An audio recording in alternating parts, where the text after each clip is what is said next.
Amos, Kabanata 2. Ganito ang sabi ni Yahweh, paulit-ulit na nagkasala ang mga taga-Moab, kaya sila'y paparusahan ko.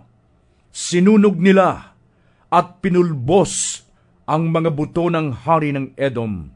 Susunugin ko ang lupain ng Moab. Tutupukin ko ang mga tanggulan sa Keriot. Masasawi ang mga taga-Moab sa gitna ng ingay ng labanan, sa sigawan ng mga kawal at tunog ng mga trumpeta. Papatayin ko ang hari ng Moab, gayon din ang mga pinuno sa lupaing yun. Ganito ang sabi ni Yahweh, paulit-ulit na nagkasala ang mga taga-Huda, kaya sila'y paparusahan ko. Hinamak nila ang aking mga katuruan. Nilabag nila ang aking mga kautusan. Iniligaw sila ng mga Diyos-Diyosang pinaglingkuran ng kanilang mga ninuno. Susunugin ko ang Huda. Tutupukin ko ang mga tanggulan ng Jerusalem. Ganito ang sabi ni Yahweh, paulit-ulit na nagkasala ang mga taga-Israel, kaya sila'y paparusahan ko.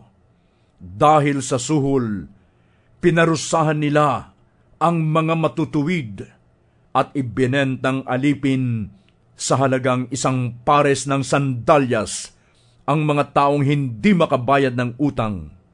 Niyuyurakan nila ang mga aba. Ipinagtutulakan nila ang mahihirap.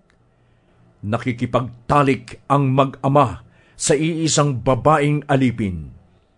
Kaya't nalalapastangan ang aking banal na pangalan.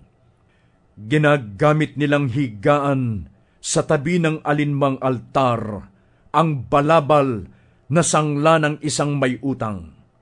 Sa templo ng kanilang Diyos, sila'y nag-iinuman ng alak na binili sa salaping ninakaw sa mga dukha.